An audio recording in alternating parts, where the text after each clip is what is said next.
Hello दोस्तों, welcome back to Curiosary for the daily dose of Indian football. तो सबसे पहले बात करते हैं इंटर कॉन्टिनेंटल कप 2024 के बारे में। तो इसके ब्रॉडकास्टिंग के रिगार्डिंग ऑफिशियल अपडेट आ चुका है। जियो सिनेमा एंड स्पोर्ट 18 के ऊपर इस टूर्नामेंट को आप लाइव देख पाएंगे। 3 सितंबर से इस टूर्नामेंट का आगाज हो रहा है, जहां पे पहला मैच है इंडिया वर्सेस मॉरिशस के बीच में। सभी मैचेस का जो किक ऑफ टाइम है वो शाम 7:30 बजे रखा गया है एंड ये टूर्नामेंट खेला जाएगा हैदराबाद के गोचिबौली स्टेडियम में। तो ये पूरा उनका डिटेल है। इंडिया के लिए अगर ये टूर्नामेंट देखें तो काफ़ी ज़्यादा एक इंटरेस्टिंग टूर्नामेंट रहने वाला है, क्योंकि under new coach Manolo Marquez से पहला हमारा टूर्नामेंट है। उसके अलावा Sunil Chhetri and Igor Stimac era के बाद भी ये हमारा पहला टूर्नामेंट है। तो इस सारी चीज़ों को देखते हुए आई थिंक काफ़ी एक इंटरेस्टिंग टूर्नामेंट होने वाला है। I am really excited for this tournament. Late me know guys, आप कितने एक्साइटेड हो इस टूर्नामेंट के लिए, कमेंट सेक्शन में ज़रूर बताइएगा। नेक्स्ट अब बात करते हैं एएफसी चैलेंज लीग के बारे में। तो इसका भी कल ऑफिशियल ड्रॉ आउट हो चुका है, जहां पे ईस्ट बंगाल को ग्रुप ए में रखा गया है with Lebanese club Nejme SC, Bangladesh का club Bashundhara Kings and Bhutan का क्लब पारो एफसी, जो कि होस्ट क्लब भी है। यानी कि ईस्ट बंगाल अपने सारे जो ग्रुप स्टेज के मैचेस है वो भूटान में खेलेंगे। अगर ओवरऑल ग्रुप देखें तो काफ़ी इजी ग्रुप मिला है कंपेरेटिवली ग्रुप बी एंड सी के अगर आप पर्सपेक्टिव से देखें तो उस सेंस में ईस्ट बंगाल को डेफिनेटली इस ग्रुप को टॉप करना चाहिए। अगर हम क्वालिफिकेशन क्राइटेरिया की बात करें फॉर दी क्वार्टर फाइनल, तो सिंपल सा है। वेस्ट रीजन में जो तीनों ग्रुप है उन तीनों ग्रुप के जो टेबल टॉप टीमें होंगी यानी कि विनर होंगे वो तो क्वार्टर फाइनल के लिए क्वालिफाई करेंगे। उसके अलावा 3 बेस्ट रनर अप टीमें होंगी वो क्वालिफाई करेंगी। यानी कि वेस्ट रीजन से 6 टीमें क्वार्टर फाइनल में क्वालिफाई करेगी, ईस्ट रीजन से सिर्फ 2 ही टीमें क्वार्टर फाइनल में क्वालिफाई करेगी। तो इस तरह से आपका फिर क्वार्टर फाइनल होगा, जहाँ पे फिर होम एंड अवे बेसिस पे होगा, सेमीफाइनल भी होम एंड अवे बेसिस पे होगा एंड देन जो सेमीफाइनल है वो सिंगल मैच होगा, जो कि ऑब्वियसली सेंट्रलाइज वेन्यू पे रखा जाएगा। तो इस तरह से पूरा फॉर्मेट भी रहने वाला है चैलेंज लीग का। लेकिन ओवरऑल अगर आप ग्रुप एंड जिस तरह के क्लब पार्टिसिपेट कर रहे हैं उस सेंस में देखें तो डेफिनेटली ईस्ट बंगाल को इस टूर्नामेंट में अच्छा करना चाहिए। Minimum semifinal final is the expectation, चाहे भले ही उनका रिसेंटली फॉर्म कैसा भी रहा हो। लेकिन जिस तरह का उन्होंने स्पेंड इस ट्रांसफर विंडो में on Indian players on foreign players किया है, उस हिसाब से अगर आप देखें तो अगर वहां तक वो नहीं पहुंचते देन डेफिनेटली उनका जो ये कैंपेन है उसको आप फेलियर बोल सकते हो। तो देखते हैं किस तरह से वो रिकवर करते हैं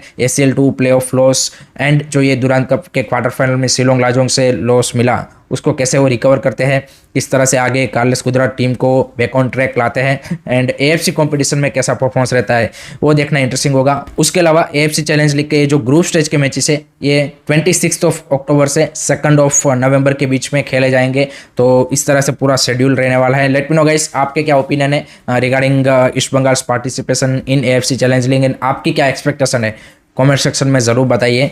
नेक्स्ट अब बात करते हैं कोलकाता डार्बी के बारे में। तो दुरांत कप में तो हमें एक भी कोलकाता डार्बी हमें देखने को नहीं मिली। काफ़ी कोशिश की कमेटी ने कि उसको कहीं ना कहीं अरेंज किया जाए, बट अनफॉर्चुनेटली नहीं हो पाया। लेकिन उसके अलावा 2 सितंबर को आपको फाइनली कोलकाता डार्बी देखने को मिल जाएगा, और वो भी आउटसाइड कोलकाता। जगह लखनऊ में 2 सितंबर को जो चैरिटी मैच है AFF ऑर्गेनाइज करने जा रहा है for Himachal Pradesh and Kerala tragedies, तो उनके लिए उन्होंने मोहन बगान एंड ईस्ट बंगाल को कन्विंस कर लिया है। लखनऊ के KD सिंह बाबू स्टेडियम में ये मैच खेला जाएगा। So that's a great thing, क्योंकि जहाँ पे भी कोलकाता डर्बी हो डेफिनेटली वहाँ पे एक हाइप बनेगा। सो ये अनाउंसमेंट हमारे जो AFF के प्रेसिडेंट है कल्याण चौबे उन्होंने किया है। तो चाहे भले ही चैरिटी मैच हो, लेकिन जो फाइट है वो तो हमें देखने को मिलेगी, तो उसमें कोई डाउट नहीं है। So let me know guys, what do you think about this, comment section में ज़रूर बताइए। नेक्स्ट अब बात करते हैं दुरांत कप के बारे में। तो आज होने वाले हैं 2 इंटरेस्टिंग क्वार्टर फाइनल। पहला क्वार्टर फाइनल है मोहन बगान super giant versus Punjab FC and that would be interesting match, because Punjab FC का भी बेहतरीन कैंपेन रहा है ये जो दुरांत कप में है एंड काफ़ी अच्छी उन्होंने परफॉर्मेंस दी है। अगर सामने मोहन बगान भी देखे तो उन्होंने भी धीरे धीरे अच्छा रिदम गेन किया है। नो डाउट 2-3 प्लेयर उनके इंजर्ड है एंड जेमी मैकलेरन का डाउटफुल है इस मैच को खेलने के लिए एंड आई थिंक रिस्क नहीं लेना चाहिए, क्योंकि आपके पास आगे लंबा सीजन है एंड आपके पास बाकी ऑप्शन भी है। पेत्रातोस डेफिनेटली इस मैच में खेलेंगे मेरे को लगता है। तो आई थिंक जेमी मैकलेरन का रिस्क लेने का कोई सेंस नहीं बनता। काफ़ी एक इंटरेस्टिंग कम्पिटेटिव मैच हो सकता है एंड 90 मिनट में अगर स्कोर बराबर रहा तो सीधा पेनल्टी शूट आउट होगा। यहाँ पे एक्स्ट्रा टाइम का कोई सिनारियो है नहीं। सो उस सेंस में भी काफ़ी इंटरेस्टिंग मैच है। बट स्टिल आई फील कि Mohun Bagan has a little bit edge in terms of the, अगर आप ऑन पेपर प्लेयर्स देखें तो वहाँ पे थोड़ा सा उनको एडवांटेज है। तो देखते हैं किस तरह से पंजाब एफसी उनके सामने फाइट पुटअप करती है। मेरा प्रेडिक्शन रहेगा 2-1 विक्ट्री फॉर मोहन बगान। लेट मी नो गाइस आपका क्या प्रेडिक्शन है, कमेंट सेक्शन में जरूर बताइए। नेक्स्ट बात करते हैं दूसरे क्वार्टर फाइनल के बारे में, जो कि है BFC versus Kerala blaster, walkout derby, southern derby, what ever you call it. एक काफ़ी इंटरेस्टिंग मैच होने वाला है क्योंकि दोनों ही क्लब अपनी फर्स्ट टीम लेके आए हैं। एंड जिस तरह से केरला ब्लास्टर का ग्रुप स्टेज में आप देखिए परफॉर्मेंस रहा है, नो डाउट मुंबई सिटी और उन सब की आपको B सिटी मिली थी, बट स्टिल जिस तरह के उन्होंने स्कोर लाइन से मैचेस जीते हैं वो काफ़ी ज़्यादा हाई ऑन कॉन्फिडेंस है। दूसरी साइड BFC ने भी काफ़ी कन्विंसिंगली सारे मैचेस अपने ग्रुप स्टेज के निकाले हैं। तो काफ़ी इंटरेस्टिंग फाइट दोनों ही क्लबों के बीच में होने वाली है। एंड मेरे को लगता है कि ये सबसे ज़्यादा कंपेटिटिव अगर आउट ऑफ 4 क्वार्टर फाइनल देखे तो मैं ये एक्सपेक्ट कर रहा हूँ कि BFC वर्सेस केरला ब्लास्टर का होगा। सो 50-50 में ये मैच देख रहा हूँ and might be goes into the penalty shootout. So ये मेरा प्रेडिक्शन रहेगा। लेट मी नो गाइस आपका क्या प्रेडिक्शन है, कमेंट सेक्शन में ज़रूर बताइएगा। उसके अलावा जो सेमीफाइनल है उसके रिगार्डिंग भी दुरांत कमेटी ने फाइनल डिसीजन बना दिया है। तो जो पहला सेमीफाइनल है वो 26 अगस्त को North East United FC versus Shillong Lajong के बीच में JLN स्टेडियम शिलोंग में खेला जाएगा। And that's a good decision. हम सबको पता है कि जिस तरह का क्राउड वहाँ पे इकट्ठा हुआ था वहीं पे होना चाहिए। एंड नॉर्थ ईस्ट डार्बी है तो डेफिनेटली उसी रीजन में आपको उस सेमीफाइनल को यहाँ पे ऑर्गेनाइज करवाना चाहिए। जो ओरिजिनल शेड्यूल था उसमें दोनों ही सेमीफाइनल कोलकाता में रखे गए थे, बट फाइनली यहाँ पे उन्होंने सही डिसीजन लिया है कि ये जो पहला सेमीफाइनल है वो शिलोंग में होगा एंड जो दूसरा सेमीफाइनल है वो सोल्ट लेक स्टेडियम में होगा एंड फाइनल भी सोल्ट लेक स्टेडियम में ही होगा। तो that's a good decision finally from the Durand committee. Let me know guys what's your opinion about this, comment section में जरूर बताइएगा। नेक्स्ट अब बात करते हैं साफ अंडर-20 चैंपियनशिप के बारे में। तो उसमें आज India under twenty team taking on Maldives under twenty. पहला मैच हमने भूटान के सामने 1-0 से जीत लिया था, मरते मरते जैसे भी खेलते हुए, एंड 2 रेड कार्ड भी हमें मिले थे। तो इसके चलते आज के मैच में हमारे 2 important player Paramvir in backline and Guite in the midfield यहाँ पे अवेलेबल नहीं रहेंगे।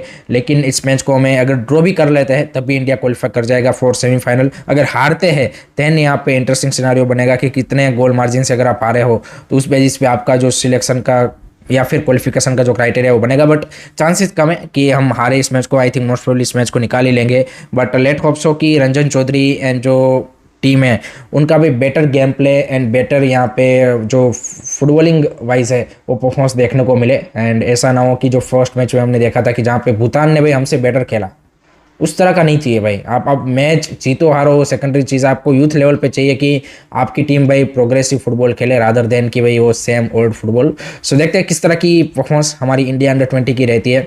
आज इस मैच को आप स्पोर्ट वर्क्स करके जो यूट्यूब चैनल है वहाँ पे देख सकते हो। लेट मी नो गाइस आपका क्या प्रेडिक्शन रहेगा, कमेंट सेक्शन में ज़रूर बताइएगा। उसके बाद बात करते हैं अनवर अली सागा के बारे में। तो उसमें कल PSC की हियरिंग हुई एंड 4 घंटे भाई पूरी जो हियरिंग है वो चली है। एंड वहाँ पे डिसाइड होना था कि कितना स्पोर्टिंग या फिर फाइनेंशियल कंपनसेशन अनवर अली को लगेगा।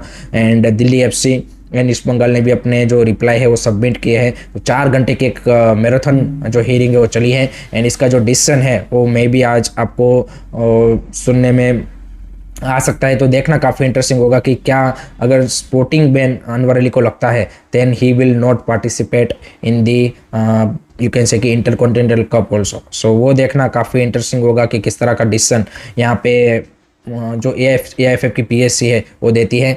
लास्ट में बात करते हैं ओडिशा FC ने अपनी जो ऑफिशियल न्यू किट है फॉर दिस सीजन वो अनाउंस कर दी है। एंड उतना खास मेरे को अट्रैक्टिव नहीं लगी टू बी ऑनेस्ट जो होम जर्सी है। I would rate home Jersey 6.5 out of 10। Away की जर्सी थोड़ी सी बेटर दिख रही है मेरे को, तो उसको मैं रेट करूँगा 7।